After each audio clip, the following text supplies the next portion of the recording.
अगर आप भी चाहते हैं कि फूलो म्यूजिक भोजपुरी के वीडियो सबसे पहले आप तक पहुंचे तो लाल बटन दबा के चैनल को सब्सक्राइब करें और साथ में बेल आइकन घंटी दबाएं। बोल बम बोल बोल बोल बम बोल बम बोल बोल बोल बम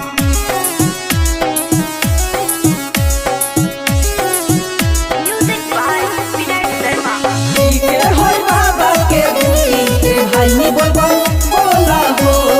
के होय बाबा के बूटी के भाई नी बोल बम बोला हो नया नहर बारू कोनिया देवघर जाए के जिद धैलू धनिया नया नहर बारू कोनिया देवघर जाए के जिद धैलू धनिया धीरे धीरे चलो तू रहिया संभल के धीरे धीरे चलो तू रहिया संभल के देखी हम कतही ताहर बिछले ना कान्हे बा डबल कांवर कमहर लोडे सहीना जाय के बालम हर डगर कमहर लोडे सहीना बोल बम में बोलो ते काया ए भाई चला बोल बम में बोलो ते हो बोल बम में बोलो हो बोल बम में बोलो बोल बम में बोलो हो बोल बम में बोलो पी के होय बाबा के बूटी ए भाई नी बोल बम बोला हो पी के होय बाबा के बूटी ए भाई नी बोल बम बोला हो वर्ष सावन के फुहार सौंधे जाता बैजो धाम लेके कान्हा पे कमर सौभी बोलता जय जयकार वर्ष सावन के फुहार सौंधे जाता बैजो धाम लेके कान्हा पे कमर सभी बोलता जय जयकार पिलो बाबा के बूटी हिम्मत टूटी ना कान्हे बा डबल कांवर कमर लोडे सहीना जाय के बालम हर डगर कमर लोडे सहीना बोल बम बोल बोल बोल बम बोल बम बोल बोल बोल बम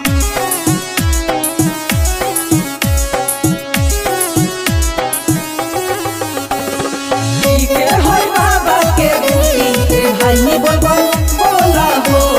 के होय बाबा के बूटी के भाई नी बोल बम बोला हो होवे ऊंचा रे पहाड़ हिम्मत चाहिए ना तुहार बोल के बोलबम जय जयकार जय सपना संगे पार होवे ऊंचा रे पहाड़ हिम्मत चाहिए ना तुहार बोल के बोलबम जय जयकार जय सपना संगे पार देखी हबी कहाँ से पीछे कतही छूटो ना कान्हे बा डबल कांवर कमहर लोडे सहीना जाय के बालम हर डगर कमहर लोडे सहीना नया नहर बारू कोनिया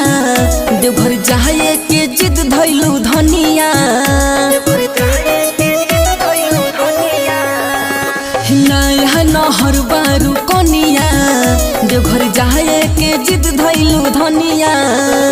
धीरे धीरे चलो तू रहिया संभल के धीरे धीरे चलो तू रहिया संभल के देखी हम कतही ताहर बिछले ना कान्हे बा डबल कांवर कमहर लोडे सहीना कान्हे बा डबल कांवर कमहर लोडे सहीना।